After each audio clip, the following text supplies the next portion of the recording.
CkeithNitro here, another video. This one's on engine braking stand that I made with stuff lying around the shop.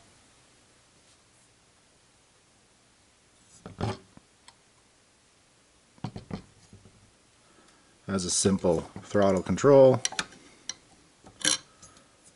I used a T-Max big block mount.